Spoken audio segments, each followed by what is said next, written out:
Good evening, everybody. Welcome to episode 19 of the Naff Report. Tonight, we have something truly special prepared for you. As many of you may recall, back on episode 13, we had local author Art Martin on the program to discuss his new novel, The Summer of 1840. The story is about Millbury in 1840 and the people of that time. And what stuck out to me in that story was how integral Asa Waters, his family, and his mansion was to our community. So after getting to know Art a bit more, we decided that we should have an official launch party for his book at the Asa Waters Mansion. So tonight's episode is an airing of what was our launch party this past Saturday. So we'd like to show that to you tonight, and I'd just like to end by saying I hope you all have a very Merry Christmas and a Happy New Year. Good night, Millbury.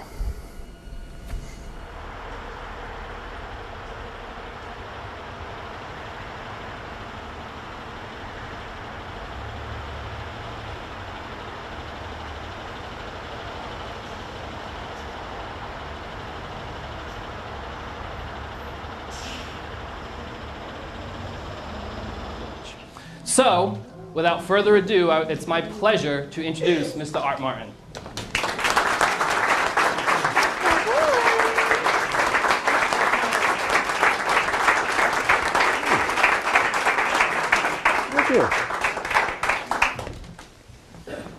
You don't mind if I sit while we do No, that, we right? can sit. Make yourself at home.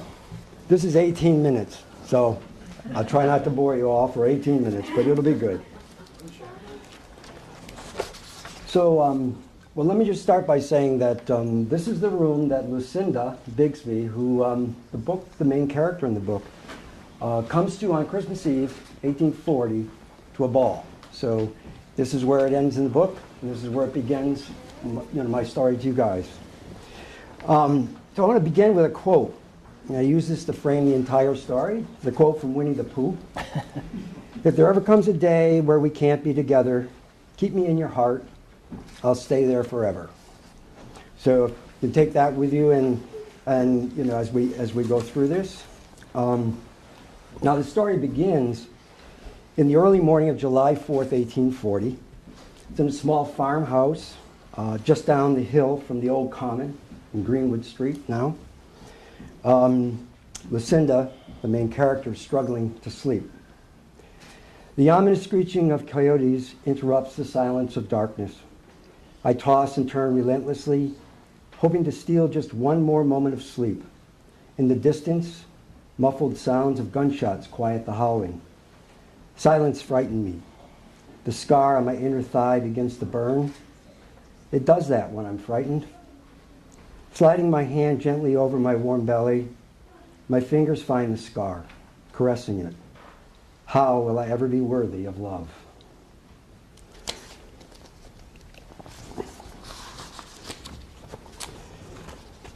Later that day, Lucinda finds herself at a 4th of July celebration. It's being held at the First Congregationalist Church down in Brahmanville. You know Brahmanville? I do. Yeah? So where I grew up. Right. The church had been moved from the old common in 1836. As the crowds began to gather inside the hall, Mr. Lovell shouts out, "To all in attendance, please join us upstairs for a short oration from our guest, Mr. Benjamin Hallett." We pass by a table lined with refreshments, making our way up the stairs, taking our assigned places in the meeting house.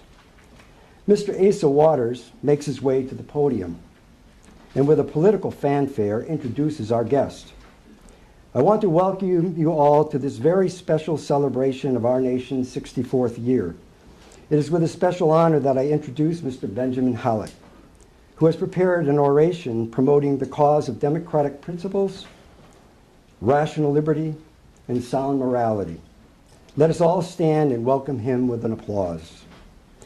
The crowd seems overtaken by excitement.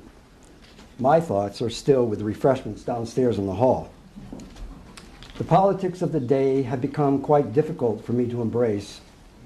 The controversy over what party is right and what party is wrong is causing untold friction just everywhere. It is difficult for me to take sides, for my heart seeks peace, and I find no peace in the rhetoric of politics. So that was Lucinda in 1840. Later that day, after that celebration, Lucinda and her brother Sumner are on their way to a celebration in Armory Village. This is actually Armory Village over here on this side of the river. That's right. Down near the Lower Tavern. Does anybody know where the Lower Tavern is? No? It's on Riverland Street in the corner over there. That's an apartment building now. That'd be the Lower Tavern. So if I talk about the Lower Tavern, that was the Lower Tavern. That's where everybody danced and had a good time. As we approach Armory Village, and this is out of Brahmanville, the Gowan Bridge, that's where the Rotaries are now. The Gowan Bridge is in sight. It provides a safe passage over the Blackstone Canal. Activity on the canal has slowed dramatically over the years, its demise bringing new hopes for a railroad that would connect Worcester and Providence. Taking a moment to dream, I imagine railroad tracks as far as the eye can see, and a glorious steam engine coupled with several coaches chugging its way toward Worcester. Once we make our way over the bridge, it is as if we enter into another world. Sumner, look at how beautiful Mr. Waters' home is. Have you ever wondered what it would be like to live in such a magical place? Sumner, being a tad more practical than I, responds, not at all, just more to take care of. But I have heard that the Christmas ball is a wonderful event, and that Mr. Waters enjoys it so much that he begins preparing for it months before Christmas. The thought of attending a Christmas ball intrigues me. Closing my eyes for just a moment, I envision myself in a beautiful dress, elegantly dancing with the man of my dreams.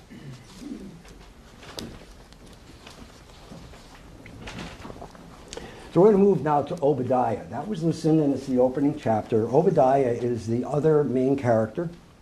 And Obadiah is an itinerant dance master, which means he would be going from town to town dancing. And he's at the Red Horse Tavern. The Red Horse Tavern is now known as the Wayside Inn. Okay, it was actually a tavern back in 1840. It was run by a Lyman Howe. And we're going to refer here to a Jerusha. Jerusha is the sister of Lyman Howe. And Jerusha is now remembered as the ghost in room 9. So basically just to fill you in on that. When I return, Jerusha is no longer in her seat. Apparently, she had enough for the night. 20 or so people remain in the hall. Elias is keeping the dance alive, playing La Belle Catherine. The dancers are flowing gracefully on the dance floor. The perfect form of the dancers reflects my love and commitment as a dance master. I'm inspired to continue my roaming from town to town. As Elias plays the final bars of La Belle Catherine, I begin planning for the final dance of the evening. Returning to the head of the hall, I announce, I want to thank you all for making this a most memorable 4th of July evening for Elias and I. It has been quite a delight to share with you my Uncle John's most popular dances. The final dance for tonight is a favorite of mine entitled Constancy. It features Elias on the fiddle playing a most pleasurable tune entitled The Tun. Elias plays the first few bars of a tune while the 8 remaining couples line up for the finale. The dancers are quite seasoned by now, so a quick go-through on the figures should do. Cross hands, then back again. Lead down the middle, up again, and cast off 1. Couples balancé, turn your partner quite round, and right and left at top. Elias plays a few bars as the couples make their manners for the final time tonight. We're going to be doing a demonstration of constancy tonight. That's why I thought I'd throw that into the reading.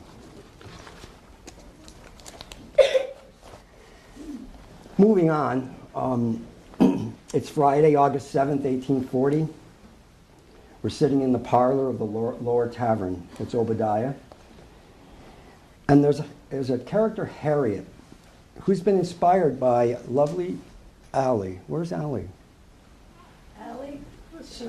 There's Allie out there. Allie is a dancer that dances with us from time to time, and when there was a family that actually was that lived in that area, and it was Dennis and Salome, and they had a daughter, Harriet, and a son, Charles. So, Harriet's a character inspired by our very own Allie, and she loved to philosophize with Obadiah.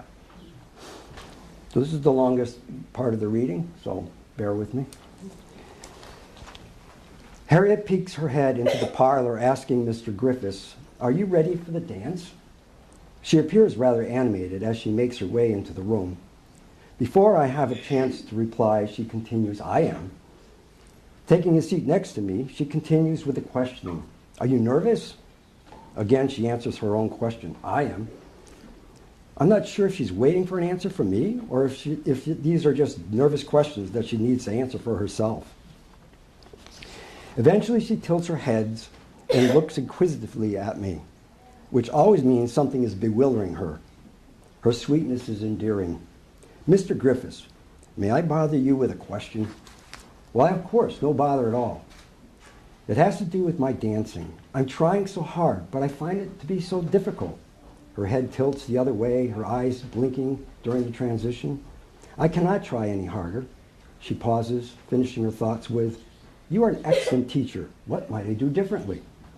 Never expecting this as a question, I ponder it before speaking my first words. "In my estimation, you're doing extremely well for a young lady of your age." She perks up a tad, but appears to be anticipating more of an answer than that. A few awkward moments pass as I toil to formulate a more helpful answer, suggesting, "Maybe you're just trying too hard." Harriet jolts her head back, inquiring, "How does one try too hard?" She's perceptibly bothered by my question, and so I ask, "During our class together, you have been dancing with Miss Bixby, correct?" She interrupts, "Yes," and she dances superbly. I go on, "Have you ever taken the opportunity to observe her as she dances?" "Not really, since I've been expending all of my effort on learning the steps you teach me."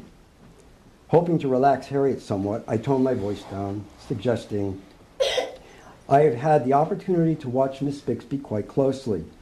She has learned the fine art of dancing more swiftly than any other student that I've ever had the pleasure to teach."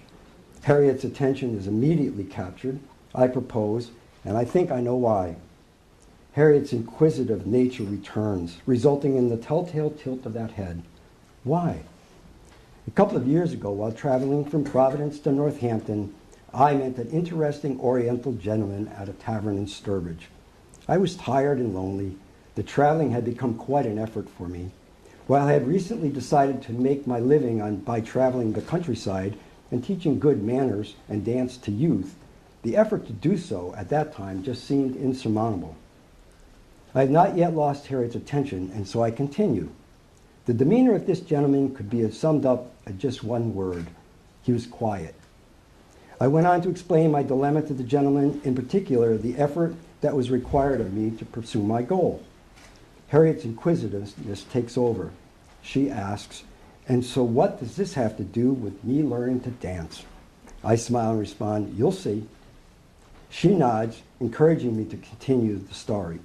The gentleman went on to teach me about a concept he referred to as wu-wee.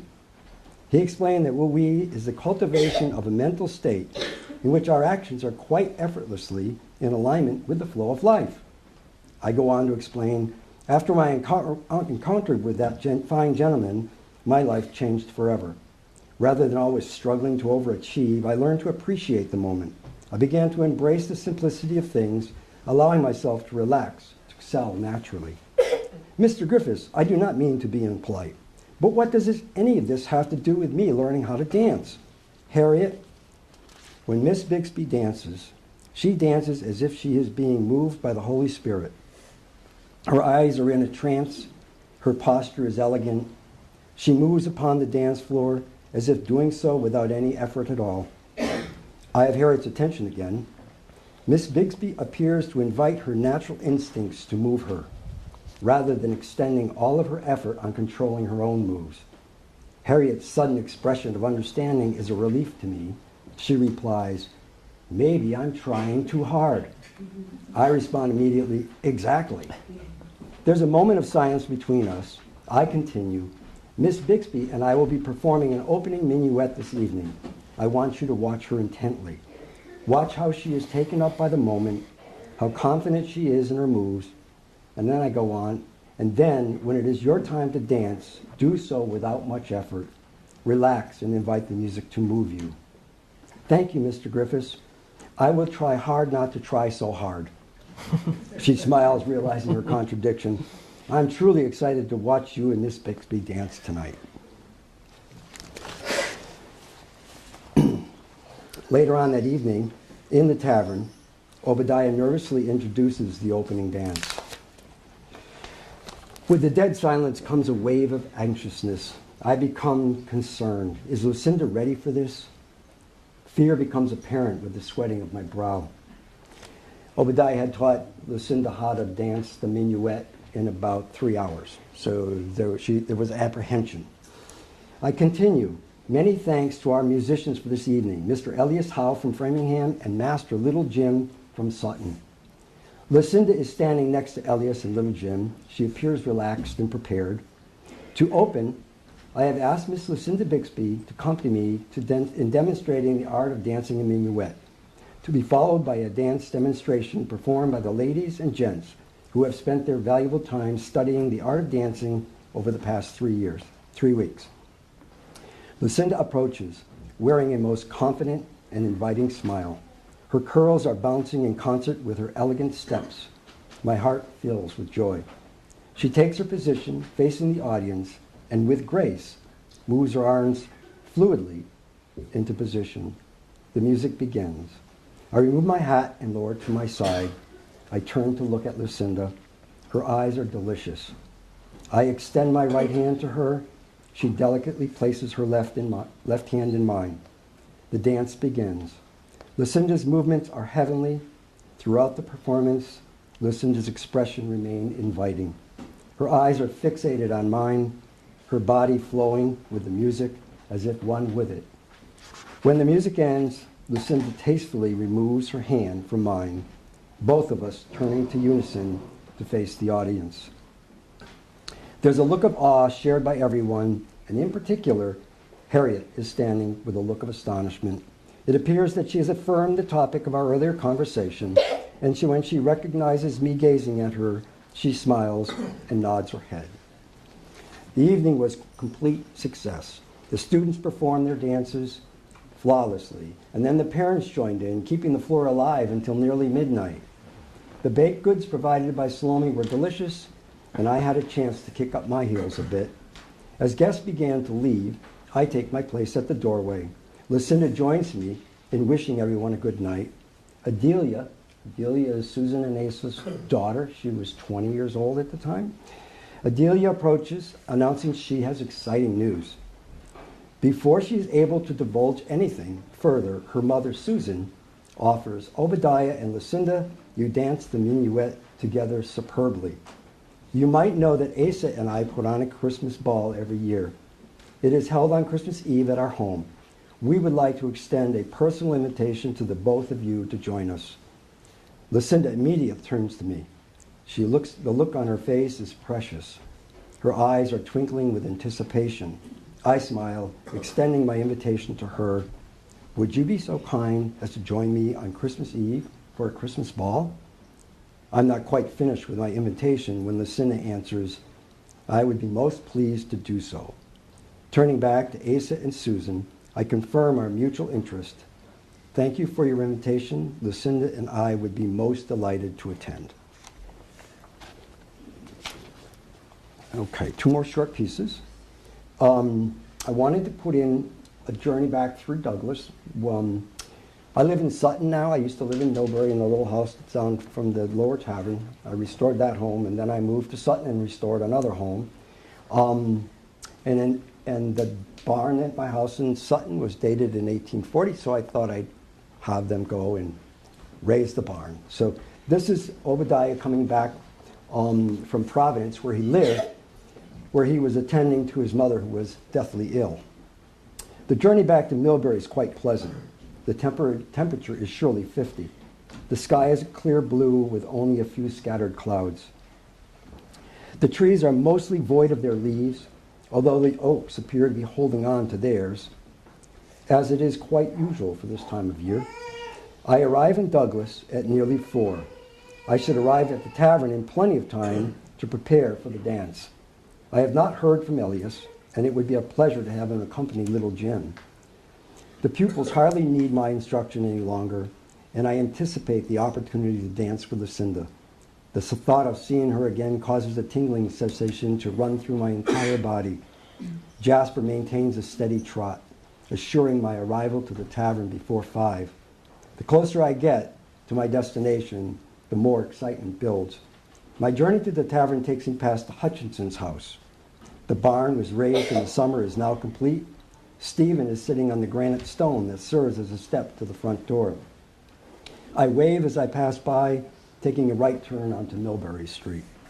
All these streets are changed. The names used to be something different, so if we get lost, there's some maps on my website. I slow Jasper to a walk as I pass Asa Waters Mansion. The Christmas ball is now less than 2 months away. The thought of escorting Lucinda to such an elegant ball in such a stunning home excites me beyond words. The sights of Elm Street have become quite familiar due to the many trips I have taken to and from Lucinda's house in the past months.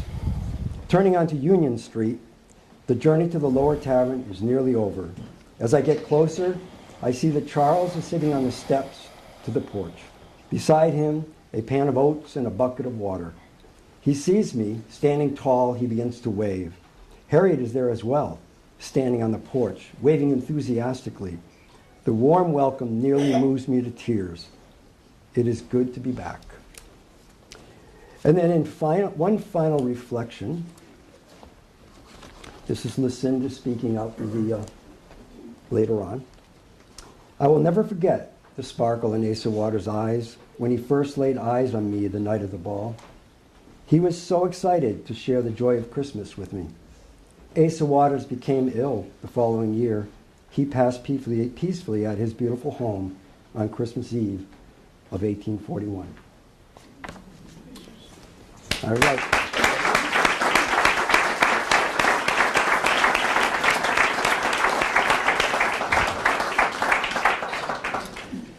Now, Art, having the opportunity to read the novel and listen to you tonight, what is surprising to me is that writing is not your trade. You spent your career in business. So bring us back to how you found out about who Lucinda Bixby was, how hearing her story inspired you to write the novel. Yeah, so I have been in business for my whole career, and I've been fairly successful. So have had the opportunity to, I used to call it retirement, but now I would call it sabbaticals from time to time to time. And one of my sabbaticals, I had decided we were going to downsize from the big house we owned in Holliston and buy a smaller house somewhere where we could buy it for cash and I could fix it up and it would be beautiful. And so we came upon this little cape on Greenwood Street. It was in some disarray due to the fact that it had been updated to the 50s, like. But what we found was really exciting was that all of the hardware, all of the house was still there. There was nothing missing from the house. So when you go to look at a restoration project, often you have to start, like the house in Sutton, you have to go and put new stuff in. This house, I had to take old paint off. I had to take knotty pine off, but what was underneath was the original house. The story with that was there was only a few owners. The house was raised in 1822 by the Bixbys. Simon and Hannah Bixby were the people that owned the house. And there was a box, a leather box of just letters and paraphernalia, stuff that they had passed on from year to year to year.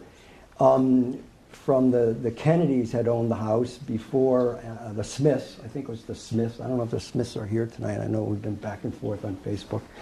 And then the Smiths handed the box to me as I was the next owner, as I handed the box to the owner after me. But in the box was kind of on the bottom is a letter The letter was called Happiness. And I read the letter a number of times. What caught my eye was written by Lucinda. And Lucinda in November of 1840. And by all the information in the box led me to know basically how old she was. She was 25 years old. She hadn't been married. So she was after reading more letters from her mother, Mom was trying to get her married. There was no question about that. Some things never change. Yeah, and she wanted nothing to do with that. But the letter was more of to me, when I first read it, it was a letter of happiness.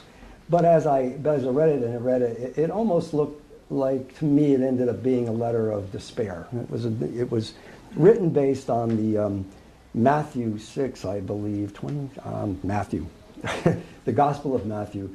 The phrase the treasures in heaven. Okay, so treasures here on earth, they rot away, they rust away, they go away. But treasures you lay up in heaven last forever. And that was the theme of the letter. And the theme of the letter also would suggest, so why waste any time here on earth? Everything is about heaven. It's all about God and heaven.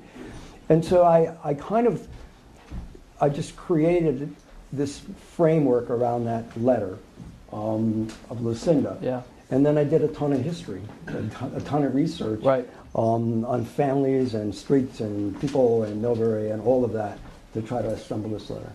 And how lengthy was that process to go through all that research that was required?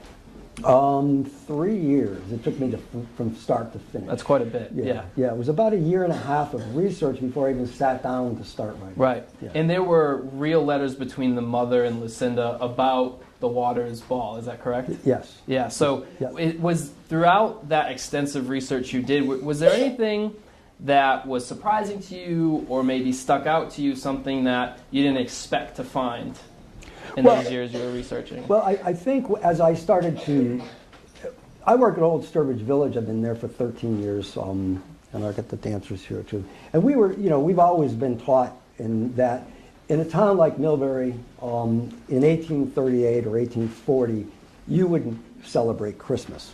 That was not something that the Congregationalists really did, because that was something that the Catholics did, and that was all paganist stuff. So, us crazy Catholics, yeah. So the Congregationalists, they didn't buy in any of this stuff about that, So, so it was really intriguing to me that Asa Waters actually had these exciting dances and things on Christmas Eve.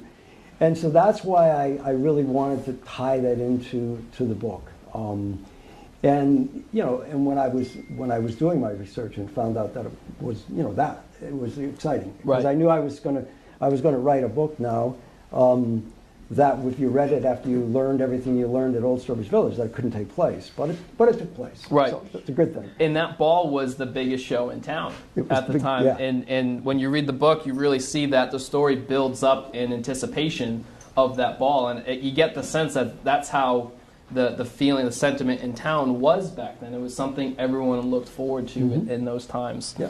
When you first saw the leather-bound case with all the letters, what was your initial reaction? Did you immediately know you had to write a novel about it? No, I mean, I read through a lot of the letters. I looked at the stuff. I mean, we put it away. I mean, it was exciting to have. It was. I think I took the letter out later, and then I read the letter through, and photocopied it. Thank God, because we had the letter out for an open house, and I don't remember seeing it after that open house, which is sad. But I do have copies of it. Did scan it. But I think it took about a year for me to really say, this is really. I can't. I read it and I want to understand it more. I want to understand it more. Yeah. Yeah. Now, but correct me if I'm wrong, but fortunately, some other items from that case are still around. Oh yeah, right? yeah. The rest of the case is there. Yeah. What I did, because that letter was so important to me, is I separated the letter out and I put it in a plastic, in an acid-free plastic thing. It was out on the table, and then it's so. But the letter's available on your website. It is. For those who are interested. Yes. And it's titled Happiness. It is. Neat. Yeah, it's actually, on the back of the book. That's right. Very neat. And I do put the whole letter in the book on November 4th, 1840. Yeah. Yeah. One of the things that stuck out to me when reading the story was something like the 4th of July. The celebrations in town were distinctly political. So you had at the congregation, the Congregational Church up in West Millbury, that was one political party or one political leaning, and then down towards this side of town or down further towards East Millbury, there was a group of folks of a different political leaning. So back then, it seems, and maybe I'm wrong, but perhaps in some ways we were more divided then than we think we are now. Yeah, I mean, if you look at, I did an awful lot of research in Massachusetts Spy. I looked at a lot of the newspapers, read a lot of articles. Mm-hmm. The Whigs really, the people were tired of the Democrats. That happens, right? Mm-hmm. And they needed to do something, so they went with the crazy Whigs. Right.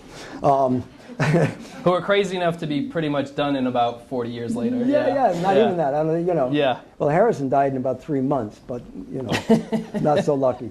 So, but they would roll these big balls, and they would put bad, things about using on Van Buren on the balls, and they would roll them down the street.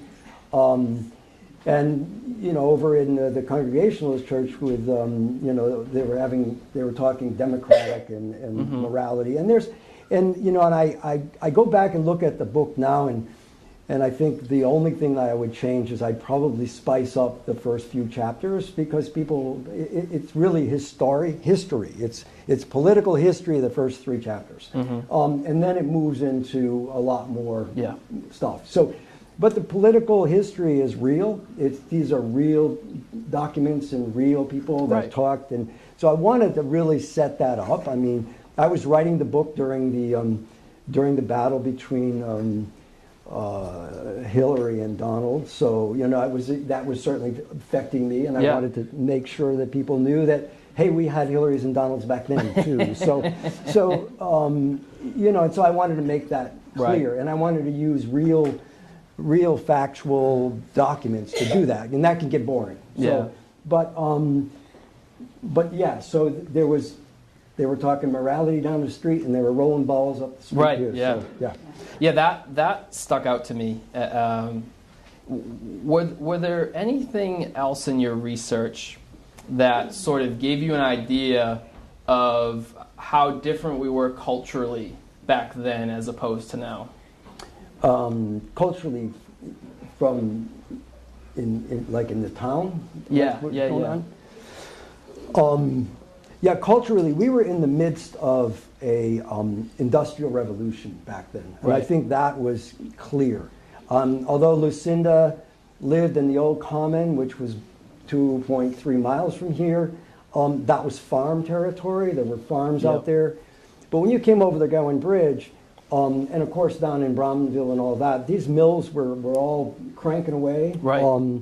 But this mansion was built on armory money. Right. And there was a lot of manufacturing in all of the mills that we have around here. Yeah.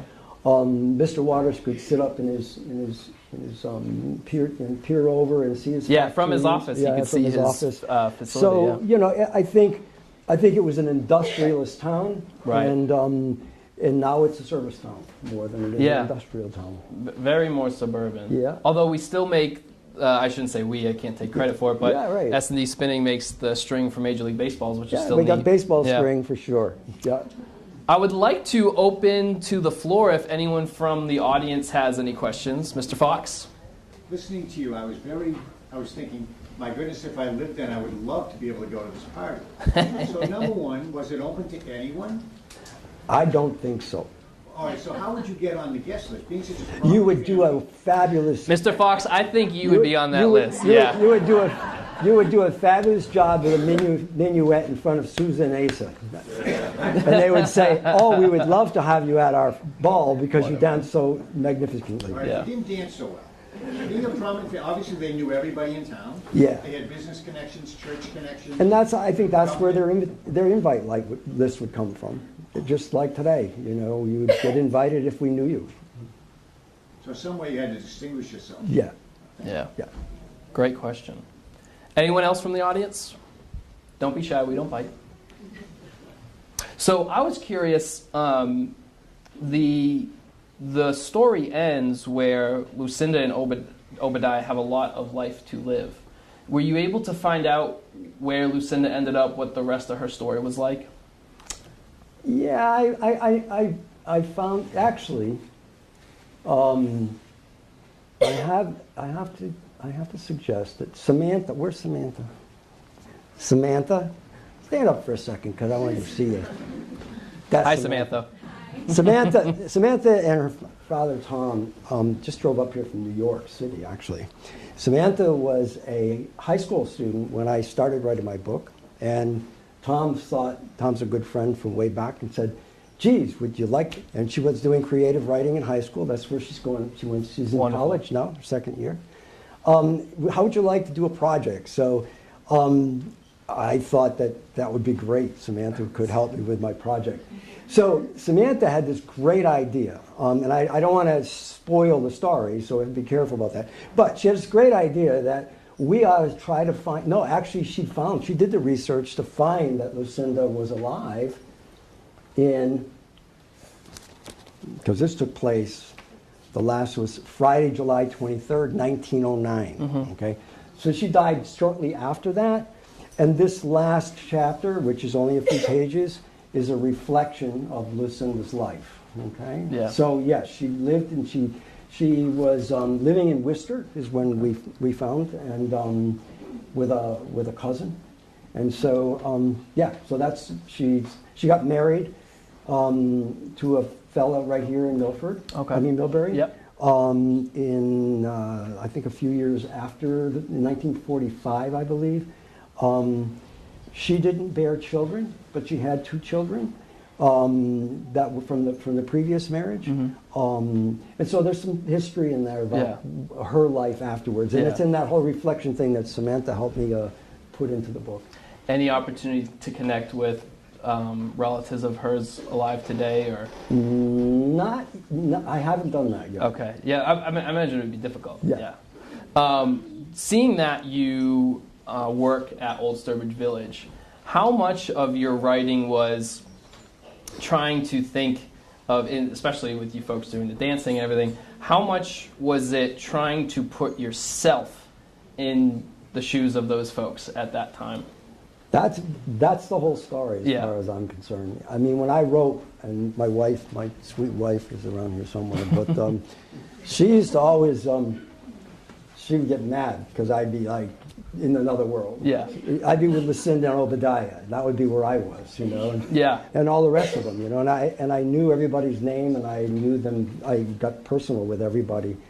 And I've actually had a few reviews actually, which suggest that I write from a woman's point of view as well as I do from a man's point of view, and I don't know where that comes from, but the end of the day is that I really did my best to insert myself into their shoes, and it's a lot easier when you've spent, like I said, 13 years I've been at the village. I mean, I've been volunteering there, but there's a part of one of my sabbaticals where I spent a lot of time in the tin shop, and a lot of times at the mills, and a lot of times actually working full time there. So you can step back, and because that surrounding allows you to do that, so it was what I did.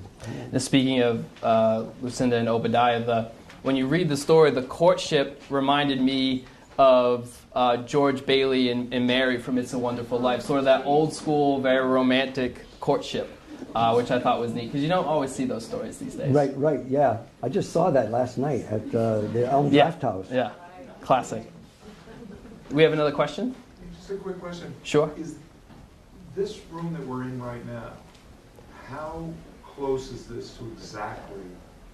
It's not. And I am no authority on the mansion, but I'll share what brief knowledge I do have.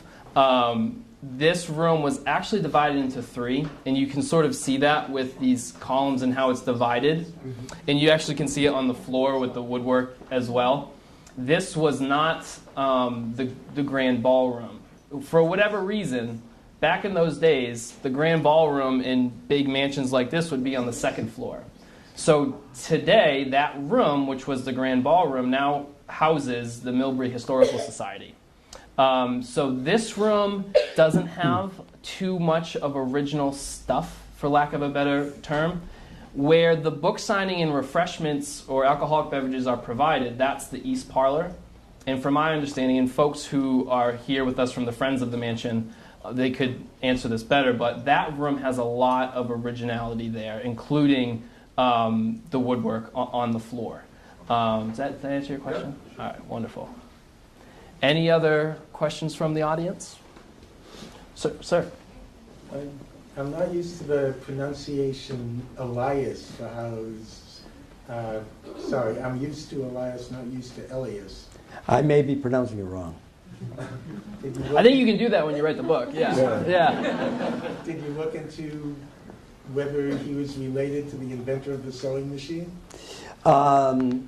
He wasn't. But he was from Framingham. He wrote the composition of music or musical composition. The name of the book's in there. So he's actually 20 years old at the time of the book, and he was from Framingham, and he was working with a publisher in Boston to get his music published, and it ended up being a source for contra dancing music. So I knew that's what I knew. That's what I know about him. So, okay, and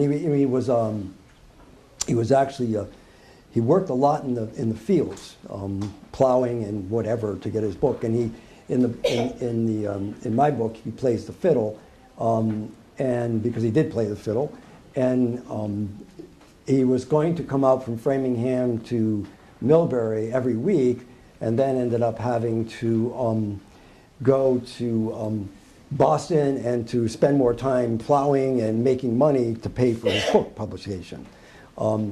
So there's this Little Jim. Little Jim is actually a character. One of the characters in the book is an attorney from Sutton, and I'm going to go blank on his name right now, which I shouldn't do. But anyway, he was also the harbor master in Boston. Oh, neat. And there was a ship that had come over from Africa, and there was a slave boy. And you weren't supposed to have slave boys in 1840. Sure. So basically, he took him home and brought him up in Sutton. And Wow. I used Little Jim as our fiddler. Wow. And tie him to... Very neat, very creative. Yeah, so... Was there another? I thought I saw another hand. Yeah, I was just thinking when you were under sabbaticals in Sturbridge Village, you said you worked in a mill and a tin shop. Did you find that the ballroom and the Salem townhouse was kind of similar to what? Yes. Upstairs? Yes. This is bigger than the Salem townhouse, but that would certainly be a place where the towns would have a ball up in that room. They don't anymore because it's a little wobbly, but Well, what, most of the dance floors on the second floor? yes. We live in Northborough, and I think the old town hall in Northborough, the second floor used to be the dance. Yeah, that would be in the second floor. When actually in the lower tavern where I have the dance, actually Yeah. the dance that I talked about tonight, it's up on the second floor. Yeah. Because the tavern's downstairs. You drink downstairs, you dance upstairs. Never. Sounds a little dangerous. Yeah. Just to say. Any other questions, folks? Comments? So, sure. I Hi. just wondered where the title of how you arrived at the title of your book. Well, titles, when you write a book, it's all easy to begin with. You think, it's the summer of 1840. And then you start talking to people about titles and covers, and then it gets crazy. Ask Melissa. So you end up with 25 different titles. The title I almost came up with was The Dance of the Sturgeon Moon. And there's a reason for that. But nobody would know what Dance of the Sturgeon movement. So what I want to do, it's my first novel. So I chose to write it in 2 points of view. In other words, Lucinda will speak and you'll get her point of view, and then Obadiah will speak and you'll get his point of view, and back and forth. It makes writing a little easier than a third person. You know, it just makes the writing a little easier. And I also decided that, you know, July to December is plenty. So it starts in July. It's the summer of 1840 where Lucinda finally finds her love.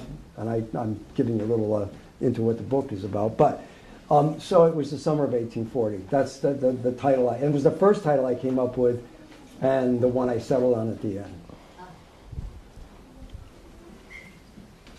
So, Mr. Martin, as someone who considers Millbury to be the greatest hometown in America, I really, and I mean that, I really appreciate the work you put in to tell the story of this special town at a very unique point in time.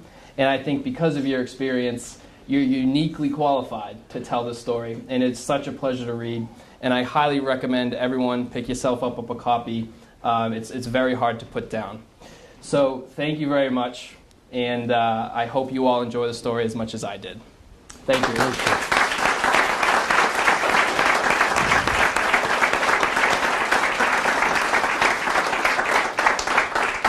We now move on to the entertainment portion of our evening. So we will take just a brief intermission to set up the dancing space for the Murphy Irish Step Dance Academy. So if you could bear with us for the next 5 to 10 minutes, and then we'll have some great entertainment from those girls, from that school, and then we'll move on to the old Sturbridge dancers as well. Thank you very much. We're going to move this stuff.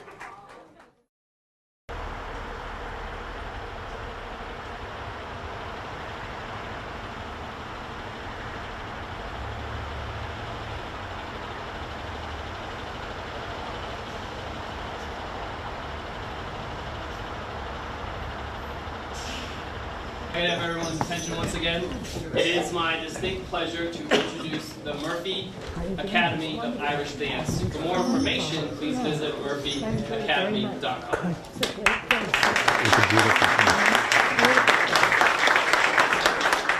I gotta see these girls go.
So I can either sit, so you're gonna have to. Yes. So that would be fine.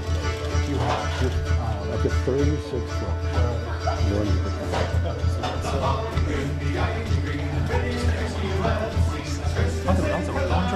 They're all under the cylinder. This is my read.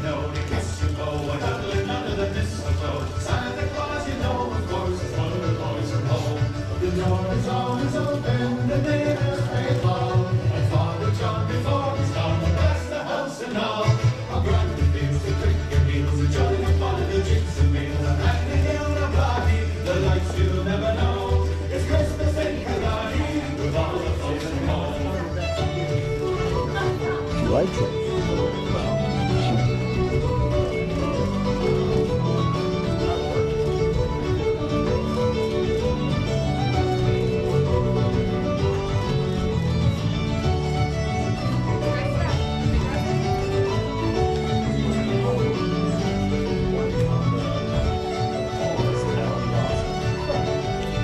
You can just give me 6 hours for the work. For each one we sell. You guys get the rest. Is that all right? Life is good. Come on. You guys get the rest. What's the other stuff? People ask us, so you can't ever know. I think I just want to hear the 6 bucks.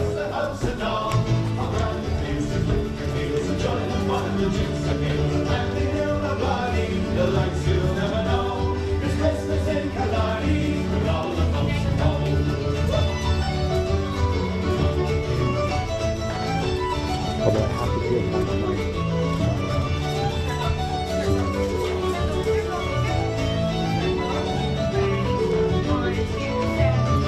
I'll sign it.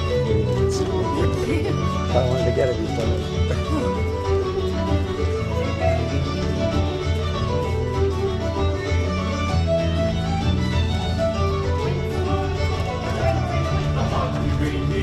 The prettiest that you ever seen is Christmas in Milani, with all of the folks from home.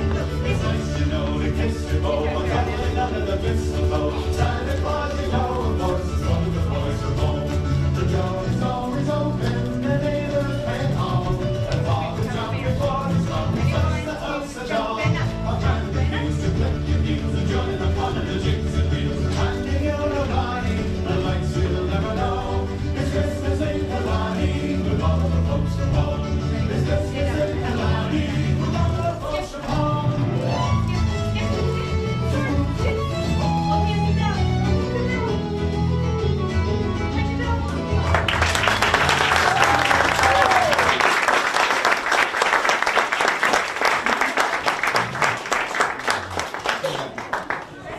Thank you, everyone.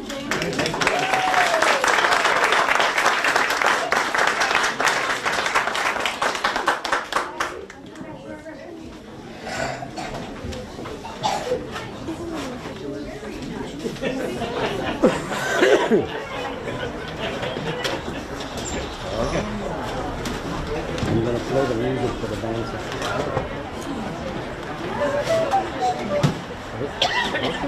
Well, I'm going to try anyway. Right, George?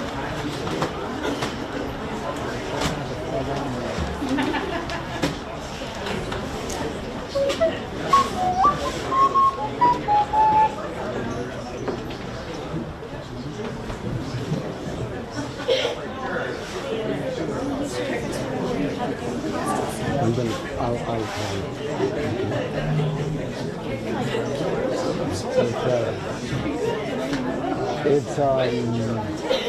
I had said it, I did it in my reading, I told you that. The steps were, no, right hands, left hands back. Down the center and back, balance A, 2 hands round, right to left. If I gotta have everyone's attention once again, we All will right. now be rejoined by Art Martin and the crew of the Old Sturbridge Village Dancers. I'm going to work on my way all the way. Come on, Allie. Get Nancy or Jacob to dance if you have to. You got to get going because they're waiting for you. Yeah. They introduced you guys. They introduced you. Yeah, I know. I can do that.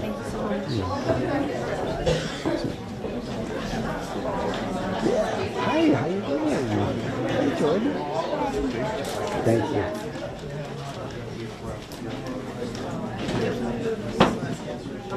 All right, you guys get sorted out now. It's wherever you want it to be. I'm going to be flexible tonight. I'll come down here. How's that sound? I'm always flexible. We need another dancer. I need a partner. Jacob, Yeah, see, we pull people right out of the dancing. So this, you guys going to have enough room here? Yes. All right. Perfect. So this is constancy. I mean, I actually talked about it in my reading. John Griffiths, Obadiah's uncle, was out and about teaching this dance. We're going to start with right hands cross, left hands back.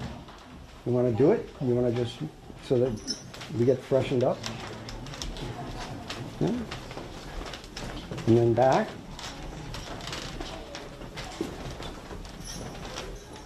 And the head cuppers are going to go down the center.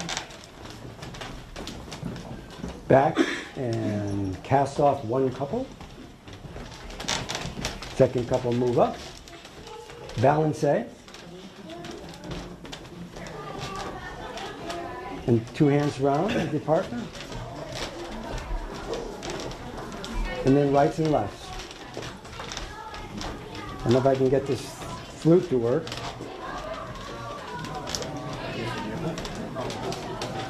And of course, we always do our manners before we begin. Let's pray.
Perfect.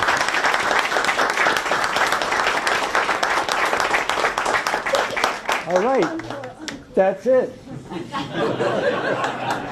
We're not going to bore you with a lot of dancing tonight. I just wanted to show you the dance. Plus, I'm tired. And now you're tired. Hello. You guys good? All right. Thank you so much. You're good. Good job. Play the flute and everything. We ask that you now join us for refreshments in the East Parlor. And I just have to recognize a few folks who made tonight possible. The first of which is the director of the Asa Waters Mansion, Mr. John McElroy.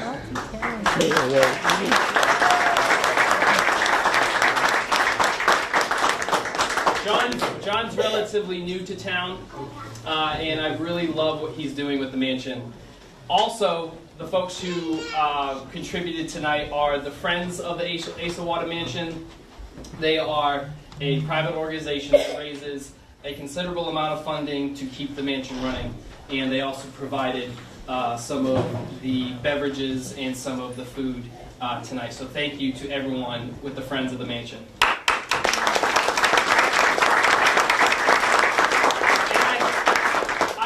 Get one shameless plug in for myself this evening. We are recording tonight's event. It will be broadcast under my cable access show, the very creatively named The Naff Report. You can catch it Thursdays at 8 p.m. for Verizon, Fios Channel 28, and Charter Channel 194. And also, I would just like to note that there will be books available, and Mr. Martin will be signing copies in the East Parlor, where you can also find your refreshments as well. So thank you very much, everybody, for coming. Have a great night. Thank you. Because he wants to go.